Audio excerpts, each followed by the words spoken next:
ክብራን ተመልካቾቻችን እንደምሰነበታችሁ ሳምንታዩ የወቅታዊ ጉዳይ መርሃ ግብራችን ነው። በዛሬው የሳምንታዊ የወቅታዊ ጉዳይ መርሃ ግብራችን መርሃ ግብሩን ይዘን የቀረብነው መምህር መዝገቡ ጌታቸውና እኔም ጌታቸው በቀለነን አብራችሁን ቆዩ።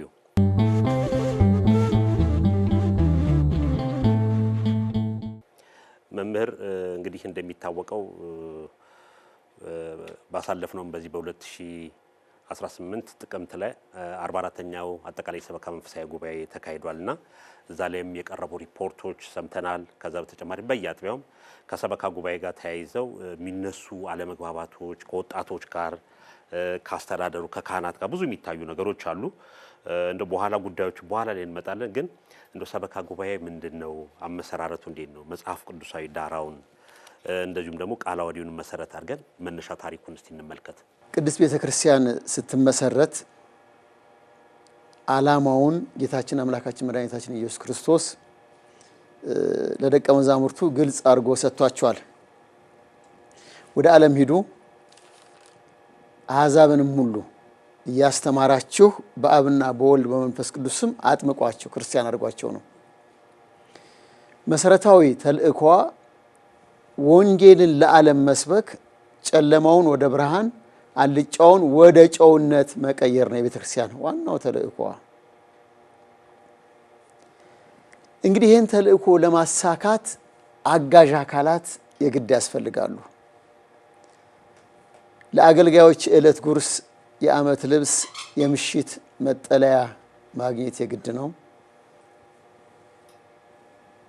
ቅድስት ቤተክርስቲያን ደግሞ መልካም አድርጉ ብላ ስትናገር ይህን መልካም ተግባር በሕዝብ ዘንድ ካላቸው ምእመናን በተሰበሰበ ገንዘብ የሌላቸውን ስትደግፍ በተግባር በምግባረ ሰናይ ታሳያለች። እነዚህን ስራዎች ነው እንድንሰራ የተጠራ ነው። እንግዲህ ለሰበካ ጉባኤ መጀመር ትልቁ ጽንሰ ሐሳብ የሐዋርያት ሥራ ምዕራፍ 6 ከቁጥር 1 ጀምሮ ያለው ነው። በዚያም ወራት ደቀ መዛሙርት እየበዙ ሄዱ። ከግሪክ አገር መጥተው የነበሩ አይሁድ ክርስቲያኖች በይሁዳ ይኖሩ በነበሩት ክርስቲያኖች ላይ አንጎራጎሩባቸው አለ። ተቃውሞ ተነሳ፣ አለመግባባት ተፈጠረ። የሚገርመው ነገር ይሁዳ ምድር ላይ የነበሩት ክርስቲያኖችም ይሁዲ ናቸው። ከግሪክ ሀገር የመጡትም ያው ከግሪኮች ጋር አብረው ኑረው የሄሌኒስቲክ ጂው ባህልን አቀላቅለው ያዳበሩ ቢሆንም ክርስቲያኖች ናቸው። ሐዋርያው ቅዱስ ጳውሎስ በኋላ ላይ እኮ የክርስቲያን መለያ ሀገሩ የት ነው ሲል ከዚህ በኋላ በቀለም በቋንቋ በልዩ ልዩ ነገር አንለያይም በክርስቶስ አንድ ሆነናል ነው ያለው። እዚህ ጋር የነበረው ነገር ምንድነው? በማዕድ ማዳላት መጣ። ከግሪክ ሀገር የመጡትን ክርስቲያኖችን መበለቶቻቸውን ቸል ይሉባቸው ጀመረ። ወደ ሐዋርያት ተመለከቱ። ወደ ሐዋርያት ሲያመለክቱ ሐዋርያት ያንን ነገር ለማጣራት በመንፈስ ቅዱስ የተቃኙ ስለሆነ ምንም አያስፈልጋቸውም፣ በትክክል ተፈጽሟል። እኛ አሉ የእግዚአብሔርን ቃል ለማስተማርና ለጸሎት እንተጋለን፣ ጊዜ የለንም። ይህን አስተዳደራዊ ስራውን የሚሰሩ ሰዎች መንፈስ ቅዱስ የመላባቸው ጥበብ ያላቸው በእናንተ ዘንድ የተመሰከረላቸውን ሰዎች መረጡ አሉ። ተመረጡ 7 ዲያቆናት። ከዚያ በኋላ ደግሞ ይሄ ነገር አልተነሳም። መነሻ ምክንያቱ ምንድነው? አድልኦ መፈጸም ነው። የአድልኦ ምክንያቱ ደግሞ ዘረኝነት፣ እግዚአብሔር የሚጠላውን ነገር ይሁዲዎቹ አሁን እነሱ ራሳቸውን ለይተው እነሱ የሁሉ የበላይ ነን ባዮች ነበሩ በዚያን ወቅት የአብርሃም ዘሮች። ግን የሚገርመው ነገር እኮ አብርሃም ራሱ ባቢሎናዊ ነው መነሻው። ሜሶፖታሚያን የተጠራበት ሀገር አለ እና ስለዚህ በመልካም የተመሰከረላቸው ስነ ምግባር መንፈስ ቅዱስና ጥበብም የሞላባቸውን 7 ሰዎች ዛሬ ሰበካ ጉባኤ ምርጫ ሲደረግ አንዱ መመዘኛ ስጋው ደሙ የተቀበለ ቃለ ዓዋዲውም እንደዛ ነው እኮ። አዎ ለምን ሰው ስጋው ደሙን ከተቀበለ በኋላ የክርስቶስ ስጋና ደም ከእርሱ ጋር ከተዋሃደ በኋላ ወደ ኋላ ተመልሶ የዘረኝነትን ቋንቋ ሊያቀነቅን መለያየትን ሊሰብክ በሰዎች መሃል አድሎን ሊፈጽም ስለማይችል ሰበካ ጉባኤ ትልቁ ስራው ምንድነው? ትልቁን የቤተ ክርስቲያንን አገልግሎት ስብከተ ወንጌልን ለማፋጠን ያላመኑትን አሳምኖ ለማጥበቅ ያን ድጋፍ ለመስጠት ነው መነሻው። እንደው ቃለ ዓዋዲውስ ምንድነው የሚለው መምህር ሰበካ ጉባኤ ላይ ቃለ ዓዋዲው የቤተ ክርስቲያን የምትተዳደርበት ህግ ነው። እንግዲህ ቃለ ዓዋዲው በርካታ ነገሮችን የያዘ ነው። አንዱም የሰበካ ጉባኤ ነው። እስቲ እንደው ያሰሙን ምንድነው የሚለው ሰበካ ቃለ ዓዋዲው? ቃለ ዓዋዲው 67 አናቅጽ አሉት። የሚገርመው ነገር ይሄ ቃለ ዓዋዲ ፍትሐ ነገሥት ላይ ያለው ግዝት ሰለስቱ ምዕት በስልጣናቸው ያወገዙት ውግዘትም በዚህ ቃለ ዓዋዲ ላይ በትክክል ተቀምጧል። የሚገርመው ነገር ሰለስቱ ምዕት ምንድነው ያሉት? ከእኛ በኋላ የሚመጡትም ደግሞ ይደነግጋሉ፣ ህግጋትን ይሰራሉ፣ ይበይናሉ ብለዋል። ይህን ቃለ ዓዋዲ የሚቃወም ምእመን ቢሆን ከክርስቲያንነቱ ካህን ቢሆን ከክህነቱ እንዲሻር ቃለ ዓዋዲው ደንግጎ ሰርቷል። አንቀጽ 63 ላይ ይህንን ነገር የሚተላለፍ ሰው ካህን ከሆነ ከስራው ታግዶ ይሰናበታል፣ ምእመን ከሆነ ከክርስቲያንነቱ ተወግዞ ይለያል። ስለዚህ ሰለስቱ ምዕት ይሄን ስልጣን በኋላ ለሚመጡ አባቶችም ጭምር የሰጡት ነው። ቃለ ዓዋዲውን የሚያጣምም የሚሸራርፍ በትክክል የማይተገብር ሰው ካለ የተወገዘ ነው። ቢደረስበት ደግሞ ተወግዞ ይለያል ከክርስቲያን ህብረት፣ ካህንም ከክህነቱ ይባረራል። 67 አናግጽ ያሉት ቃለ ዓዋዲ ዓላማዎቹ 4 ብቻ ናቸው። አንዱ ቅድስት ቤተ ክርስቲያንን መጠበቅና አገልግሎቷም የተሟላ እንዲሆን ማድረግ፣ የዕቅበተ እምነት ስራ መስራት፣ በሃይማኖት በትውፊት እንዲሁም በቅርስና ንብረት በመሳሰሉት ነገር ላይ የዕቅበተ እምነት ስራ ይሰራል። አገልግሎቷም የተሟላ እንዲሆን ማለት ቅዳሴው፣ ማህሌቱ፣ ስብከተ ወንጌሉ ፍትሃዊ በሆነ መንገድ ለሁሉም ተደራሽ እንዲሆን ማድረግ ነው። የቤተ ክርስቲያን አገልጋዮችን በሐዋርያዊ ተግባር ማደራጀት፣ ችሎታቸውንና ኑሯቸውን ማሻሻል። የሐዋርያዊ አገልግሎት አደረጃጀት ማለት ቀድሞ የነበሩ አባቶች በብፁዕ ቅዱስ አቡነ ተክለ ሃይማኖት ጊዜ ሐዋርያዊ ድርጅት የሚባል ነበር። ቅድስት ሥላሴ በብፁዕ አቡነ መልከ ጼዴቅ የተቋቋመ በኋላ ከስብከተ ወንጌል ጋር አንድ የሆነ ነው። በትክክል እኮ እየሰሩት ነበር የነበሩት እነሱ። አዲስ አበባ ነበር የሚቀመጡት። መኪናቸውን አዘጋጅተው ክፍለ ሀገር ጠረፍ ላይ እየሄዱ ወንጌል ይሰብካሉ፣ ያስተምራሉ። የቸገረውን አጥንተው መጥተው እርዳታው እንዲሄድለት ያደርጋሉ። የካህናት ኑሮ እንዲሻሻልና በትምህርትም ራሳቸውን እንዲያጠነክሩ ማድረግ። ምእመናን በመንፈሳዊ ዕውቀት ጎልምሰው በምግባርና በሃይማኖት ጸንተው በክርስቲያናዊ ሕይወት እንዲኖሩ ማድረግ። ሶስተኛው ዓላማው ይሄ ነው። የቤተ ክርስቲያንን አስተዳደር ማጠናከርና በገቢ ራሷን ማስቻል። ቃለ ዓዋዲው አንቀጽ 5 የቃለ ዓዋዲውን አጠቃላይ ዓላማውን ቁጭ አድርጎታል። እዚህ ላይ ቁጥር 2 ላይ የምናየው ንዑስ አንቀጽ 2 ላይ የምናየው ምንድነው? የካህናትን ኑሮ ማሻሻል ሲል ምእመናንንም ቸል በል አላለም። ምግባረ ሰናይ የሚል ክፍል ራሱን ችሎ አስቀምጧል።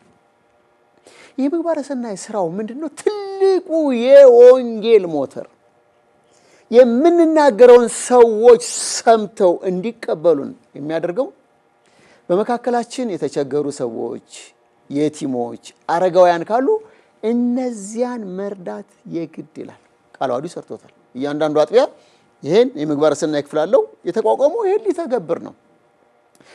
የሚገርመው ነገር ወንጌል በቃል ከምትሰበከው በላይ በተግባር የሚሰበከው ወንጌል የማሳመን አቅሙ ከባድ ነው። ክቡር ዶክተር ቢንያም በለጠ ነው የሚባሉት መቄዶንያ ደጋግሜ ሄጃለሁ ብዙ ጊዜ። እሳቸው በአንድ ወቅት የሆነ የገቢ ማሰባሰብ ያደረጉ ነበር አለ። ያን የገቢ ማሰባሰብ አድርገው ወደ 1 ቢሊዮን ገደማ እንዳለፈ ሰምቻለሁ። ይሄ የሆነበት ምክንያት ምንድን ነው?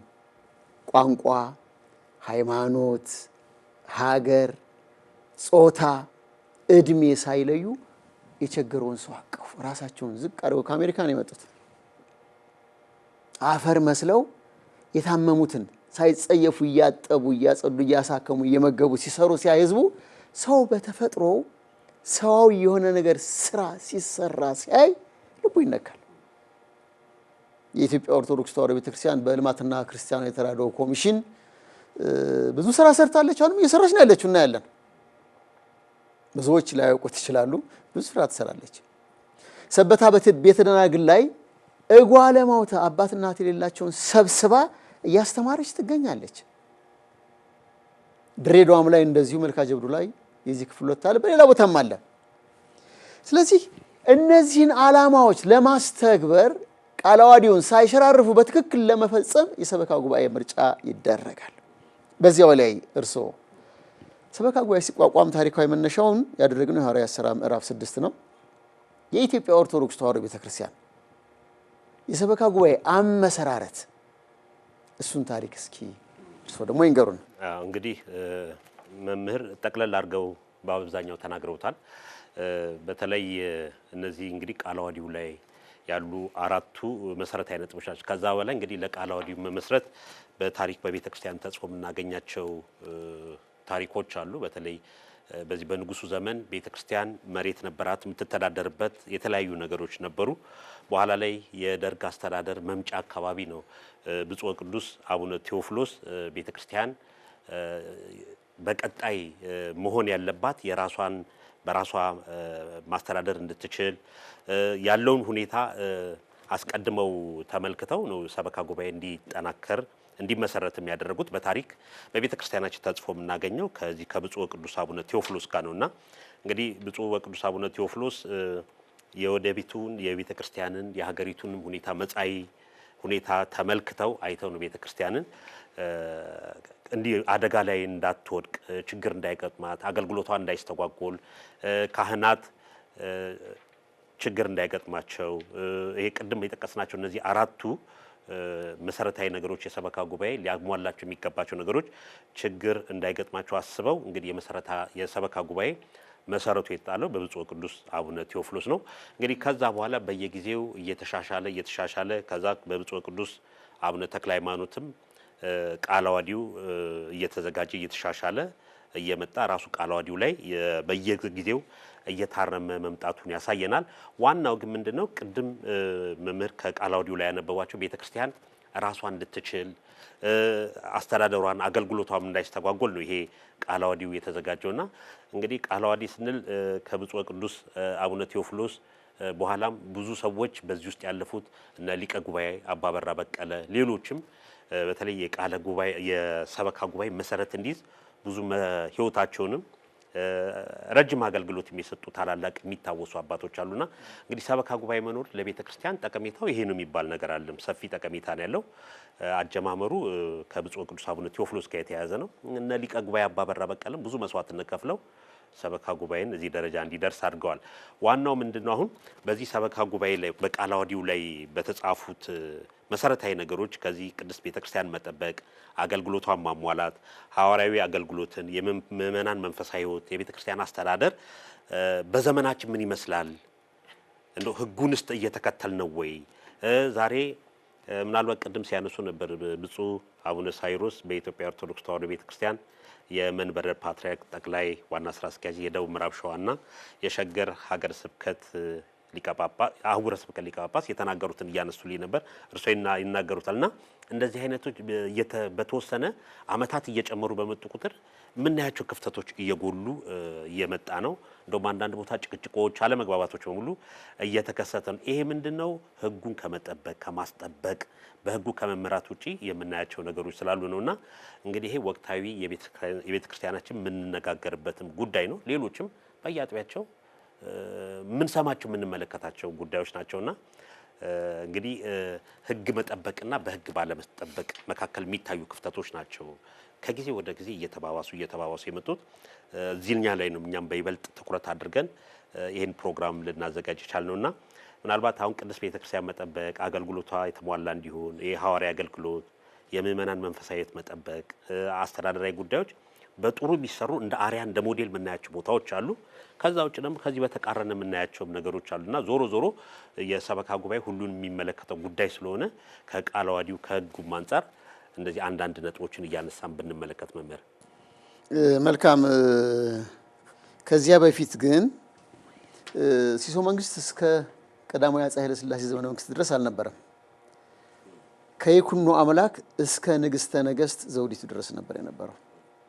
ንግስተ ነገስት ዘውዲቱ ላይ ቀርቷል። አንድ ሲሶ መንግስት ለቅድስት ቤተክርስቲያን ያተረፈላት ሀብት ያለ መስሏቸው አንዳንድ ሰዎች እሚተቹ አሉ። የሚገርመው ነገር ይሄንን ያላነበበው ያልተማረው ቢሆን ባልገረመን። አንድ ሰው አንድ ነገር ሲናገር በተለይ ጥናት አጠናሁ ብሎ ሲያወራ ለጥናቱ መሰረት የሆኑትን መረጃዎች እስከ መጨረሻው ድረስ ፈርፍሮ ማየት መቻል አለበት ገልጦ። ከዚያ ካልሆነ አኔክዶታል ዳታ የሚባል አለ በሪሰርች ሜትር ላይ እንዲሁ ቁጭ ብለው እያወሩ የሚሰሙትን ተባራሪ ወሬ ይዘው እንደ መረጃ አድርገው የሚያቀርባሉ። ስህተት ነው።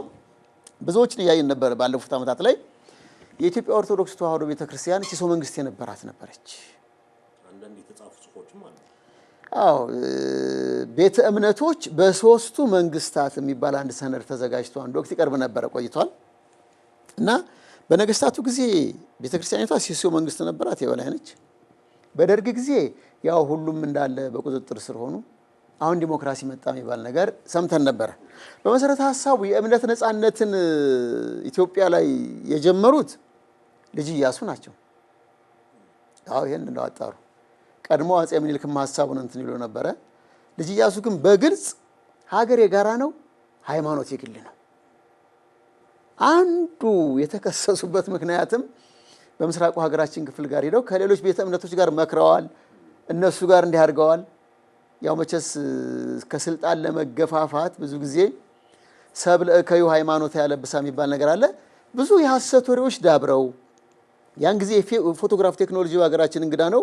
እንግሊዞች ያን በደንብ አድርገው ተጠቅመው በትነው ችግር ፈጥረውባቸዋል በልጅ ኢያሱ ላይ። ምክንያቱም ምንድነው ልጅ ኢያሱ የውጭ ግንኙነታቸውን ከቱርኮች ጋር አድርገው ስለነበረ አንዱ ያለ እንግሊዞች አላስደሰታቸውም። ሴራ ተሰርቶበታል።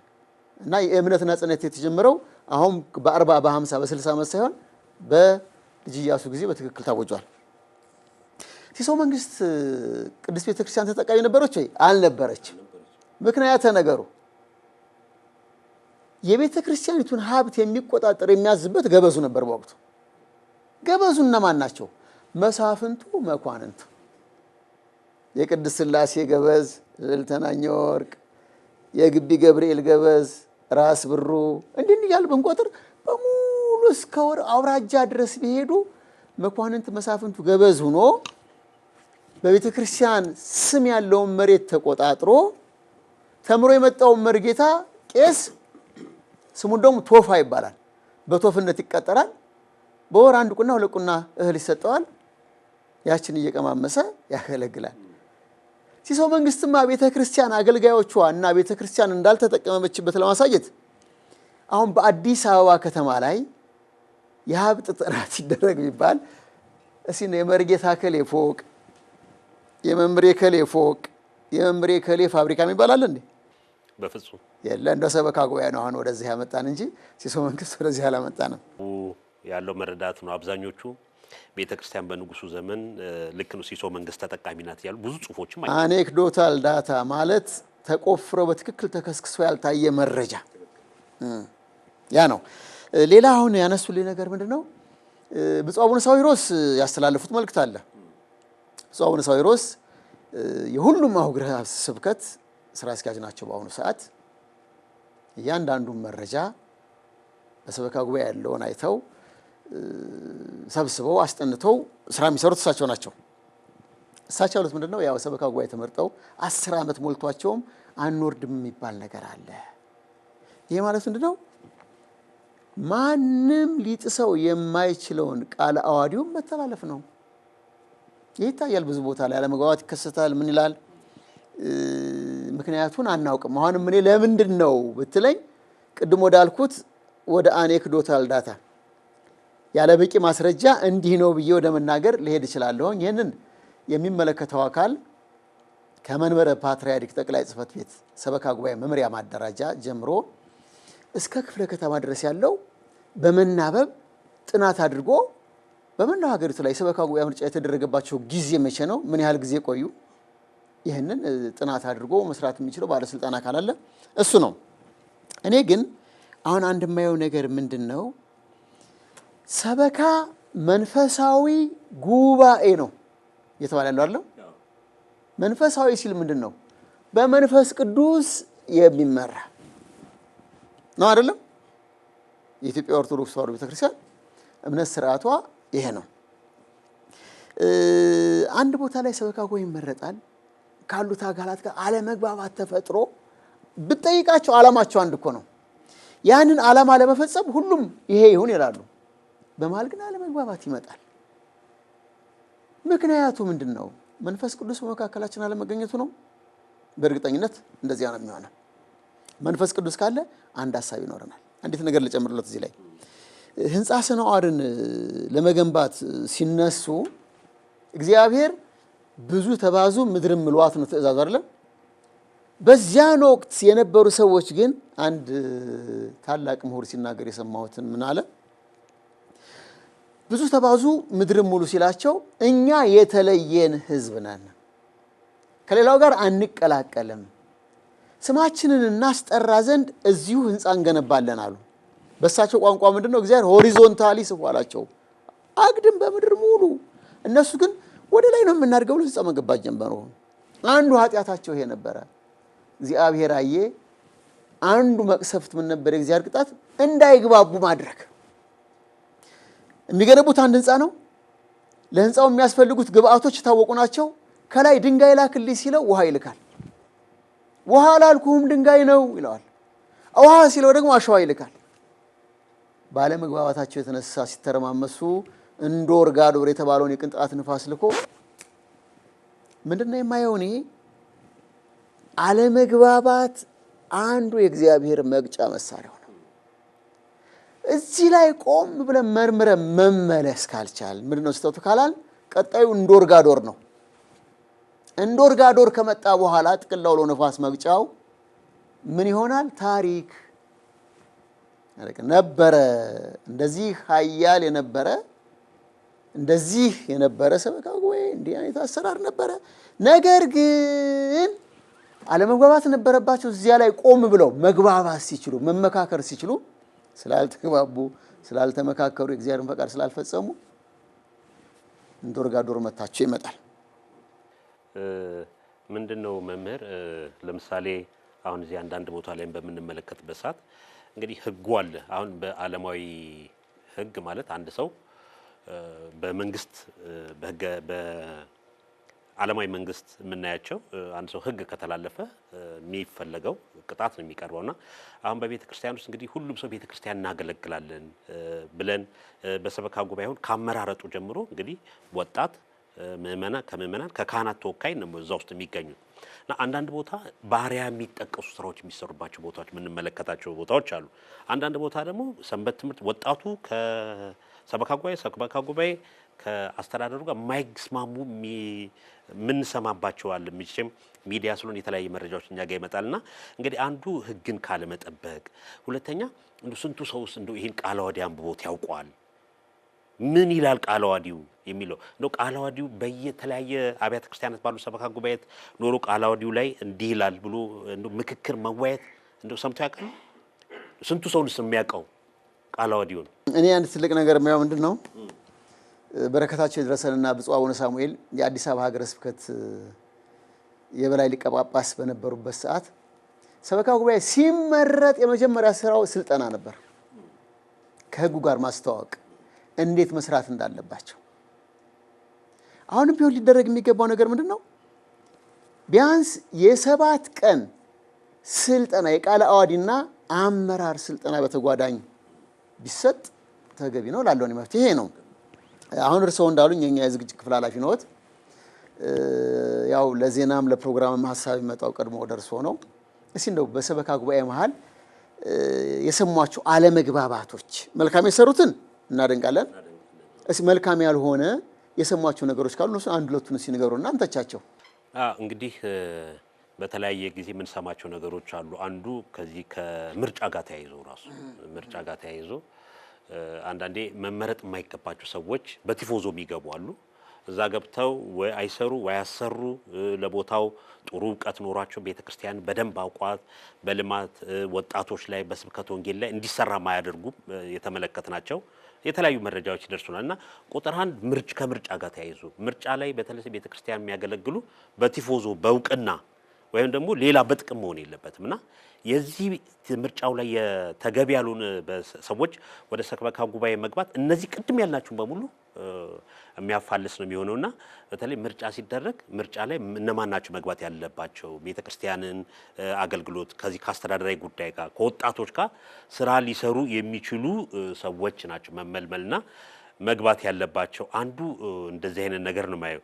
ሁለተኛው እንደተባለው ስልጠና አለመሰጠት፣ ሁለተኛ ቤተክርስቲያን በቅርበት በአስተዳደራዊ ጉዳዮችም ወጣቶች ላይ እቅድ ይዞ አለመስራት፣ ምን መደረግ እንዳለበት አለመታወቁ ልማዳዊ ድርጊቶች ናቸው በአብዛኛው የሚከሰቱትና ወይ የሆነ ደብር ሱቅ ከሰራ ሌላውም እንደዛ ሱቅ ነው የሚሰራው፣ ወይ የሌላው ደብር የሆነ አነስተኛ ነገር ሰራ ሌላውም እንደዚህ ኮፒ ነው እንጂ በደንብ ጥናት የተጠና ያንን ደብር ሊያሳድግ ቢችል በልማትም በስብከተ ወንጌልም ከዛም በሰንበት ትምህርት ቤት ወጣቶችንም ትልቅ ደረጃ ላይ የሚያደርስ በእቅድ የተጠኑ ጥናቶች ብዙዎች አንመለከትምና በ44ኛው ሰበካ ጉባኤም ላይ አንዱ በእቅድ አለመሰራት ክፍተት እንደሆነ ይታያል እና ጠቅለል ሲደረግ ይሄ ከምርጫው ጋር ተያይዞና በእቅድ ስራዎችን አለመስራት ለሁሉ ነገር እንቅፋት የሆኑ እኔ እነዚህ ነገሮችን ያስተዋልኳቸው። መልካም ነው መምህር ጌታቸው።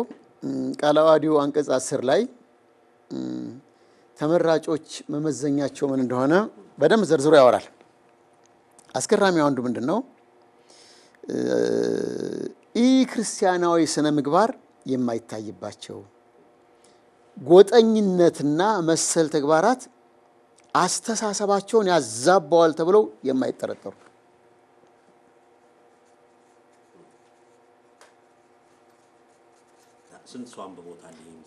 አንዷን የነገርኩት እኔ። እንደገና ደግሞ ንዑስ አንቀጽ 4 ላይ ከትዕቢት፣ ከተንኮል፣ ከአድማ፣ ከስካር፣ ከፍቅረ ነዋይ የራቁ ግብረ ገብነታቸውና ትሕትናቸው ተመሰከረላቸው። ብዙ ነገር አለ የሚያወራው። እንደው ሌላውን ትተን ሁለት ነገር እኮ በቂ ነው። ሁለት አንዱ ከዘረኝነት መራቅ ነው። እኔ ክርስቲያን ስሆን የክርስቶስ ወገን ነኝ ማለት ነው።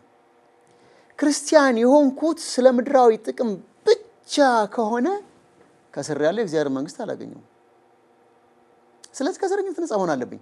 የኢትዮጵያ ኦርቶዶክስ ተዋሕዶ ቤተክርስቲያን እኮ ዛሬ ላይ ደቡብ አፍሪካዎች፣ በአሜሪካን ያሉ ጥቁር አሜሪካኖች፣ በመላው ያሉ ዓለም ያሉት ሁሉም አይናቸው ወደ እኛ ነው።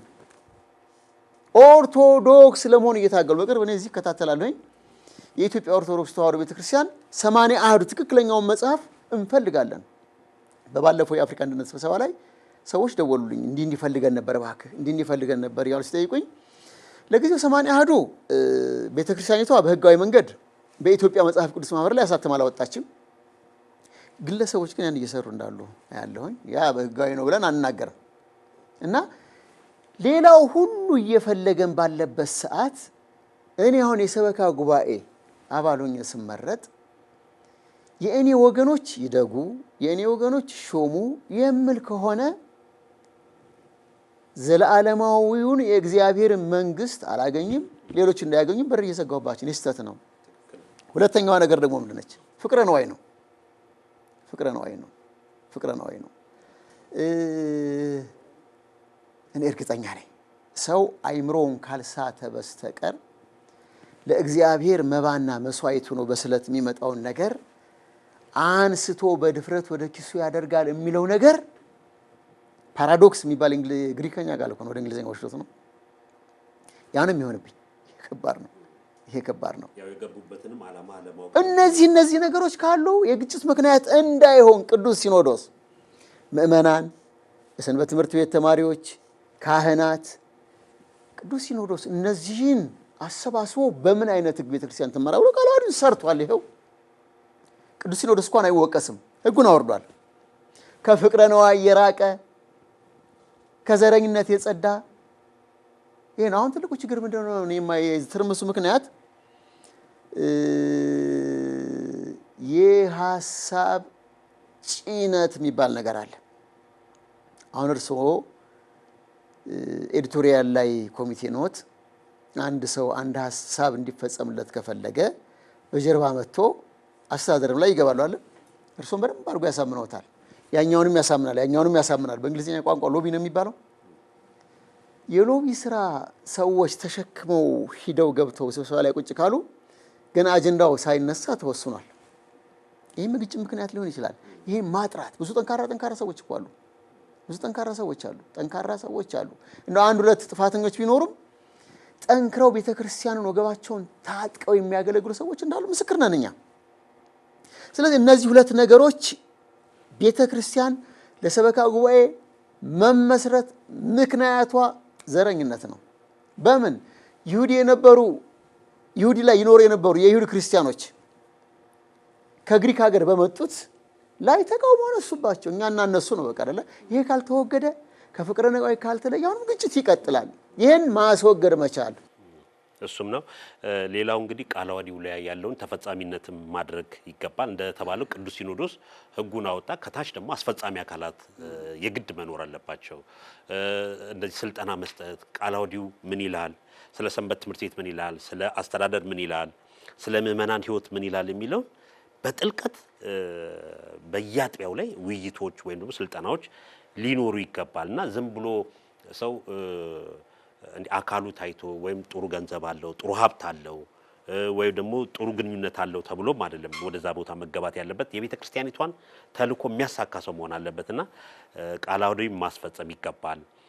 ቅድም ብፁዕነታቸውም እንዳሉት እንዳነሱት ረጅም ዓመት ቁጭ ብሎ ውረድ አትውረድ ጭቅጭቅ ውስጥ መግባት የለበት። አንድ ሰው የስልጣን ገደቡ ጊዜው ከደረሰ በኋላ ለቀጣዩ ማስተላለፍ ነው። እሱ የጀመራቸውን ስራዎች ቀጣዩ ደግሞ እንዲያስቀጥል ማድረግ እንጂ በተለይ አንዳንድ ቦታ ላይ የምናያቸው ከቤተ ክርስቲያን ቀኖና ውጭም ስለሆኑ እነዚህ ሊታረሙም ይገባል። እንግዲህ አመራረጥ ላይም ወደ ሰበካ ጉባኤ የሚመጡ ሰዎችን ምናልባት አንዳንድ ቦታ ላይ እንዲህ በቲፎዞ በግሩፕ የሚወጡትን እሱንም ትኩረት ሊደረግባቸው ይገባልና እንግዲህ በተለያየ ቦታ ላይ የምንሰማቸው የምናያቸው ነገሮች ናቸው ዛሬ ወደ ውይይት እንድንመጣ ያደረጉን። በአንዴም የሚለወጥ ነገር አለ፣ ሂደት ይፈልጋል፣ ግን ክትትልም ይፈልጋልና እንግዲህ አጠቃላይ ሰበካ ጉባኤ ከዛ ደግሞ በተዋረድ በየአህጉረ ስብከት በክፍላተ ከተማ በአጥቢያ ቤተ ክርስቲያናት እንደዚህ ክትትል እየተደረገ በተለይ አንዳንድ ቦታ የሚታዩ ክፍተቶችን በተመለከተ ስልጠናም እርማትም እየተሰጠ እነዚህ ጭቅጭቆች አላግባብ ንትርኮች እንዲወገዱ ማድረግ ከሁሉም የሚጠበቅ ይመስለኛል። እውነት ነው። እኔ አሁን እዚህ ላይ አንድ የማየው ነገር ምንድነው፣ መሪያችን መንፈስ ቅዱስ ነው። ግን ስንቱ ነው አሜን ብሎ ራሱን ለእግዚአብሔር ያስገዛው?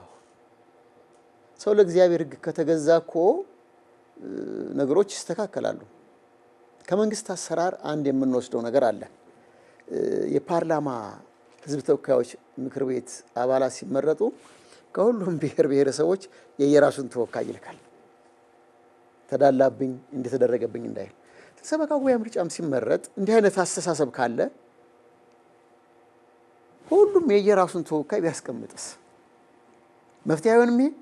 ምክንያቱም ያኛው ለራሱ ወገን አደላለሁ ሲል ይሄኛው ለተው እንዲለው መሆን ያለበት ይሄ እኮ ነው የሚመስለኝ። ይሄ ነው ምክንያቱም እንግዲህ አንድ ጊዜ መፍትሄ ይምጣ ከተባለ ጊዜያዊ መፍትሄው ይሄ ነው። እንደ እስጢፋኖስ ያሉ እስከሚገኙ ድረስ መሆን ያለበት ይሄ ይመስለኛል። እውነት ነው። እንግዲህ ከዚሁ ጋር ተያይዞ እነዚህ በተለያዩ ከተሞች በገጠርም ናሙና ጥናቶችም ይፈልጋሉ። ናሙና ጥናቶች ሰበካ ጉባኤ ምን ይመስላል፣ አገልግሎቱ ካህናትስ ድርሻቸውን እየተወጡ ነው፣ የሰንበት ትምህርት ቤት አባላት ወጣቶችስ ምዕመናንስ የሚለው ጥናቶች ይፈልጋሉ። የናሙና ጥናትም ቢሆን ከዚሁ ጋር ተያይዞ እንግዲህ ያንን ጥናቶች ነው ወደ ላይ መጥቶ መስተካከል መሟላት የሚገባቸው ነገሮች በአህጉረ ስብከት በአብያተ ክርስቲያናት በአህጉረ ስብከት እስከ ጠቅላይ ሰበካ ጉባኤ ድረስ በመምጣት ሊታረሙ የሚገቡ ነገሮች መወገድ አለባቸው እንጂ ምንጊዜም በየቤተ ክርስቲያኑ አንድ ቤተ ክርስቲያን ሰላም ሲሆን ሌላ ቦታ ጭቅጭቅ ሊኖር አይገባም። ሁሉም ጋር አንድ አይነት ነው። ቃለ ዓዋዲው አንድ ነው፣ ለሁሉም አንድ ነው። ሁሉም ስርዓቱን ህጉ እንዲያስጠብቅ ማድረግ ይገባል። መልካም። እዚህ ላይ አንድ ማነሳለሁ ተርሶ እንግዲህ ቤተ ክርስቲያን አመራር በጎላው ሁለት አይነት አመራሮች አሉ። አንዱ በአንድ ሰው መሪነት ሀሳቡን አፍልቆ ውሳኔውን ወስኖ የሚሰጠው አመራር ነው። ሁለተኛው ደግሞ የቡድን አመራር የሚባል አለ። አሁን ሰበካ ጉባኤ ማለት የቡድን አመራር እኮ ነው። ከሰንበት ትምህርት ቤት ከምእመናን ከካህናት ተወካይ ተደርጎ በደብሩ አስተዳዳሪ ሊቀመንበርነት ከምእመናን በተወከለው ምክትል ሊቀመንበርነት ይመራል። የቲም ሊደርሺፕ የሚሉት ነው። በምዕራቡ ዓለም ላይ በበዛው የአንድ ሰው አመራር ነው ያለው። እሱም የራሱ ከፍተኛ ችግር ያለበት ነው። ይሄ የአመራር ስልታችን የመረጥነው የአመራር መንገድ እንደ አሁን ቅድም ላነሷቸው አለመግባባቶች ምክንያት ሆኗል ወይንስ ጠቀሜታ ነው ያለው? ይሄ ቲም ሊደርሺፕ አመራር እንግዲህ ዋናው ምንድነው? መምህር አሁን ሲኖዶስም ስናይ አጠቃላይ ጉባኤያዊት ናት ቤተክርስቲያንና ሰበካ ጉባኤም እንግዲህ ከተለያየ ወጣት ምእመናን ከካህናትም ተውጣቶ እኮ አንድ ላይ የሚደረገው ቤተክርስቲያን ጉባኤያት ስለሆነች የጋራ ውሳኔ ወጣቱን ያማከለ ምእመናን ያማከለ ካህናቱን ያማከለ የጋራ እንዲሆን ታስቦ ነው አባቶቻችንም ቃለ ዓዋዲውን ሲያዘጋጁ የተደረገውና ዋናው ክፍተቱ ምንድነው? ይህንን ተግባራዊ ካለማድረግ የሚመጡ ክፍተቶች ናቸው። ስለዚህ እኔ ብቻ ወይም ደግሞ በጊዜው ስልጣን ላይ የነበረ ሰው እኔ ያልኩት ብቻ ይፈጽም በሚል መጋጨት ይመጣል። ከወጣቶች ጋር ከምእመናን ጋር ከሰበካ ጉባኤ ጋር ይመጣል። ያን እየተመለከት ነው። ይሄ መቅረት አለበት ነው መልእክታችን። እኛ መቅረት አለበት። ሰበካ ጉባኤው ህጉ ቃለ ዓዋዲ ያወጣው ሊተገበር ይገባል። እንደ በየሰንበት ትምህርት ቤቱም አሁን ብዙ ምሁራን ወጣቶች ልጆች አሉ። እንዲህ ቃለ ዓዋዲውን መሰረት አድርጎ ምእመናንን ወጣቶች ላይ ስልጠናዎችም ሊሰጡ ይገባል።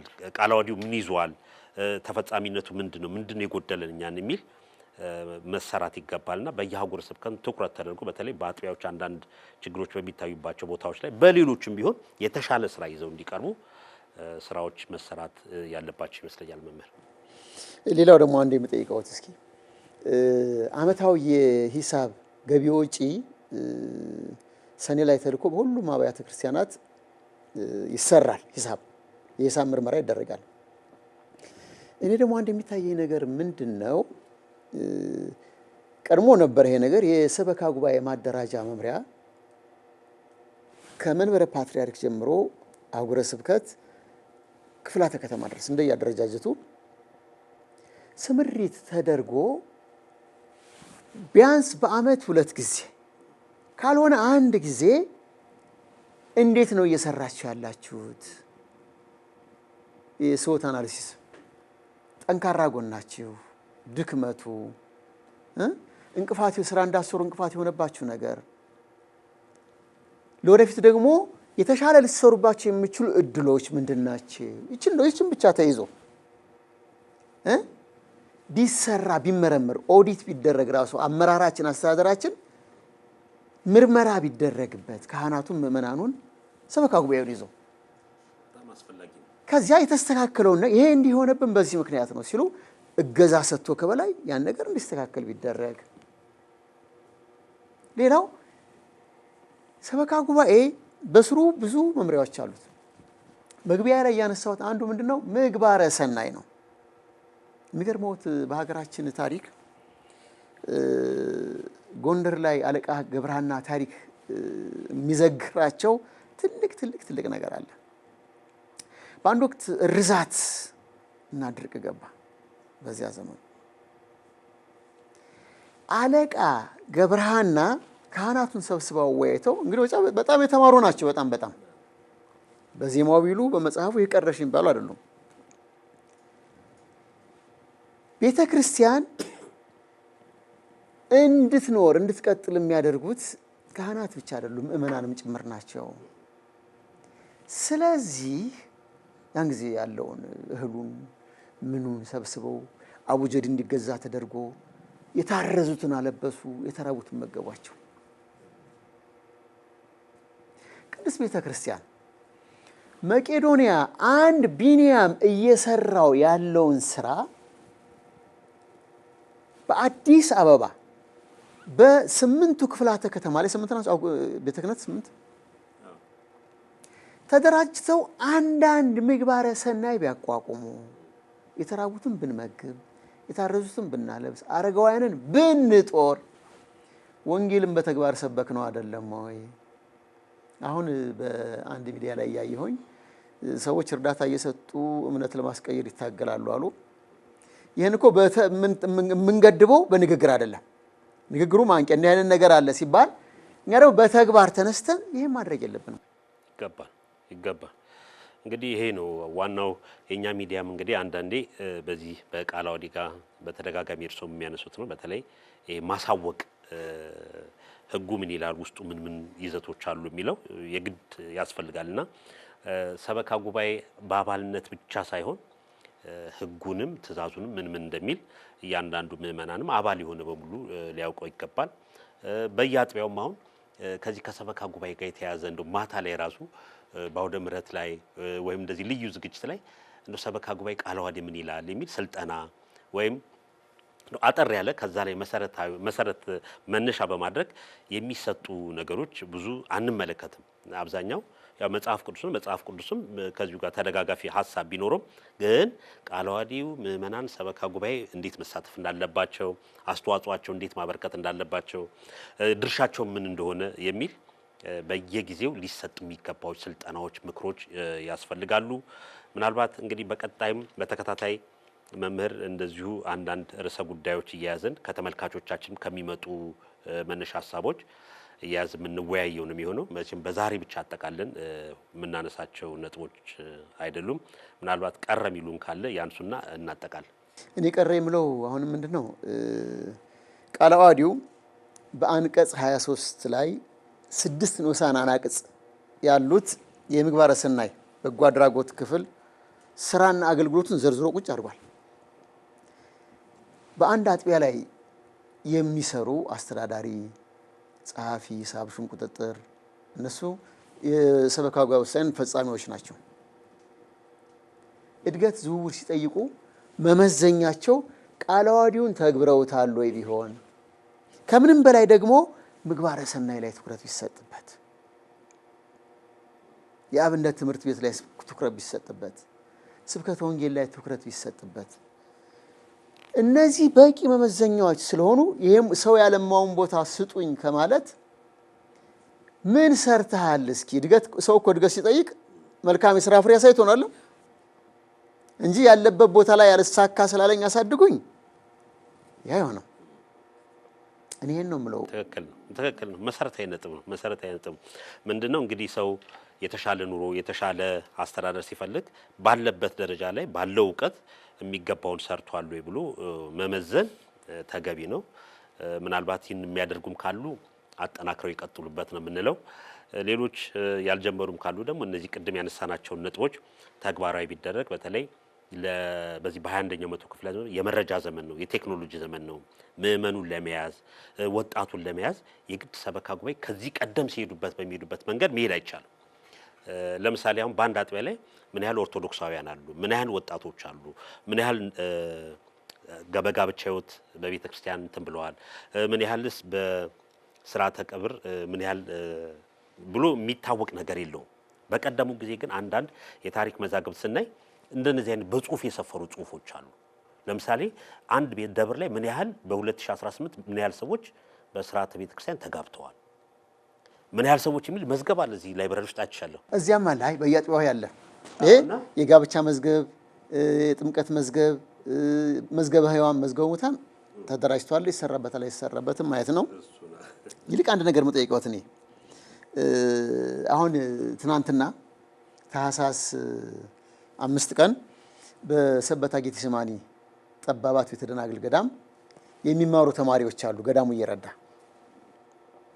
የኢንፊኒቲ ኮንሰልቲንግ ሶሉሽን ስራ አስኪያጅ ዳዊት አረጋ ይባላሉ። ብፁዕ ቅዱስ አቡነ ማትያስ ያን ጊዜ በዓለ ሲመት ተፈጽሞ ስልጠና የ3 ቀን ተሰጥቷል ያስታውሳሉ። የ3 ቀን ስልጠና ተከፋፍሎ ያን ጊዜ እኮ የተሰጠውን ስልጠና ተግባራዊ ቢደረግ ቅዱስነታቸው እንደ ነቢይ ይሄ ነገር ይሰጥ ይተግበራሉ ተናግረዋል። ይላል መተግበር የኛ ድርሻ ሆኖ ነው እና ዳዊት አረጋ ሰበታ ተገኝተው የ2 ሰዓት ተኩል ለተማሪዎቹ እንዴት መማር እንዴት ማጥናት እንዳለባቸው፣ ማህበራዊ ግንኙነታቸው ምን መምሰል እንዳለባቸው ከትምህርት ጡረታ እስከሚወጡ ድረስ የሚያልፉበትን መንገድ በትክክል አሰልጥነዋቸው መጥተዋል። ምን ነው ልሎት የፈለኩት እኔ በእያንዳንዱ አጥቢያ ቤተክርስቲያን ላይ የብዙ ሙያ ባለቤት ምእመናን አሉ። ሰበካ ጉባኤውስ እነዚህን ይጠቀማሉ ወይ? ካልተጠቀመ ምን ያደርግ? መሰረታዊ ጥያቄ ነው። እንግዲህ እንዳሉት እንደሱ አይነት በህንፃ ዲዛይን በሌሎች በርካታ ምሁራን ያሉበት ነው በየአጥቢያውና ይህንን መጠቀም ከሰበካ ጉባኤ ይገባል። እንግዲህ ያለንበትን ዘመን የቴክኖሎጂ ዘመን፣ የውድድር ዘመን ነው። ወጣቱን ምን አይነት ነገሮች እየፈተኑት እንዳሉ የሚታወቅ ነው። ምእመናንም እንደዚሁ ኑሮ በርካታ ነገር ነው። ስለዚህ ሰበካ ጉባኤም ከተለይ እዛ ውስጥ የሚሰሩ ነቃ ብለው ምእመኑን ለመጠበቅ ደብራቸው በገቢ ራሱን እንዲችል ወጣቱን ከመጠበቅ አንጻር እስካሁን መምህራኑ ያሉትን ጭምርና ሌሎችን ስራዎችም ትኩረት አድርጎ መስራት ይገባል። በተለይ ትውልዱን መታደግ፣ ወጣቱን ምእመናንን መጠበቅ እንደተባለው ችግረኞች የሆኑትን ደግሞ ምግባረ ሰናይ አቋቁሞ እንግዲህ በአጥቢያ ቤተ ክርስቲያናትም ላይ እዚህ ቃለ ዓዋዲው ላይ የምግባረ ሰናይ ክፍል አለ። በአንዳንድ ሰንበት ትምህርት ቤቶች የምንመለከታቸው ግን እነሱን አጠናክሮ በአንድነት መስራት ከሁሉም የሚጠበቅ በጎ ተግባር ነው እንላለን። እንግዲህ ሌሎች የሚነሱ ጉዳዮችም ነበሩ ካለን ጊዜ አንጻር። በመጨረሻ ግን ስለ ሰበካ ጉባኤ አንስቶ ስለ ብፁዕ ቅዱስ አቡነ ቴዎፍሎስ ሳንናገር መቅረቱ ተገቢ አይደለም። ሰማዕቱ ብፁዕ ቅዱስ አቡነ ቴዎፍሎስ አሁን ላይ ቤተክርስቲያን ያው በአጸደ ሥጋ የሌሉ በአጸደ ሥጋ ያሉ የመላእክት ኢየሱስ ክርስቶስ ሥላሴ መሰረቱ የሆነላት ህብረት ነች። ምን ይላሉ ቢባሉ አሁን እኔ የእሳቸው መልእክት ሊሆን የሚችለው ምንድነው? ሐዋርያው ቅዱስ ጳውሎስ ወደ ቆሮንቶስ ክርስቲያኖች የጻፈው መልእክት ምዕራፍ 3 ቁጥር 10 ነው የሚሆነው። የእግዚአብሔር ጸጋ እንደተሰጠኝ መጠን እንደ ብልሃተኛ የአናጺ አለቃ መሰረትን መሰረትኩ፣ ሌላውም በላዩ ላይ ያንጻል። እያንዳንዱ ግን በእርሱ ላይ እንዴት እንዲያንጽ ይጠንቀቅ። ከተመሰረተው በቀር ማንም ሌላ መሰረት ሊመሰርት አይችልምና እሱም ኢየሱስ ክርስቶስ ነው። ማንም ግን በዚህ መሰረት ላይ በወርቅ ቢሆን በብርም በከበረ ድንጋይም በእንጨትም በሳርም ወይም በአገዳ ቢያንጽ የእያንዳንዱ ስራ ይገለጣል። በእሳት ስለሚገለጥ ያ ቀን ያሳያልና የእያንዳንዱም ስራ እንዴት መሆኑን እሳቱ ይፈትነዋል። ምን ልፈልጌ ነው? እንደ ብልሃተኛ የአናጺ አለቃ እግዚአብሔር የገለጠላቸውን ቀድሞ መስርተው ሰጥተውናል። ዛሬ ላይ እያንዳንዳችን ምእመናን፣ ካህናት፣ የሰንበት ትምህርት ቤት አባላት፣ ወጣቶች የምንሰራው ስራ ነገ ላይ ተመዝኖ ዋጋ ያሰጣል ነው የሚሉት ነው። አዎ እውነት ነው። እንግዲህ የጀመርነውም ስንጀምር ሰበካ ጉባኤ ያው ብፁዕ ቅዱስ አቡነ ቴዎፍሎስ እንደጀመሩት አንስተናል። መጨረሻ ላይ ስናጠናቀቅም መምህር እንዳነሱት በእሳቸው ለቤተ ክርስቲያን ባደረጉት ማጠናቀቃችን ተገቢ ነው። እንግዲህ መርሃ ግብራችን በዚሁ እናጠቃልላለን። ክቡራን ተመልካቾቻችን የዛሬው የወቅታዊ ጉዳይ መርሃ ግብራችን የተከታተላችሁትን ይመስል ነበር። መርሃ ግብሩን ይዘን የቀረብነው መምህር መዝገቡ ጌታቸውና እኔም ጌታቸው በቀለ ከመላው የስቱዲዮ ባለሙያዎቻችን ጋር በመሆን ነበር። መርሃ ግብራችን በዚሁ እናጠቃልላለን። ቀሪውን የኢትዮጵያ ኦርቶዶክስ ተዋሕዶ ቤተክርስቲያን መገናኛ ብዙኃን መርሃ ግብር እንድትከታተሉ እየጋበዝን በዚሁ እንሰናበታለን። ሰላሙን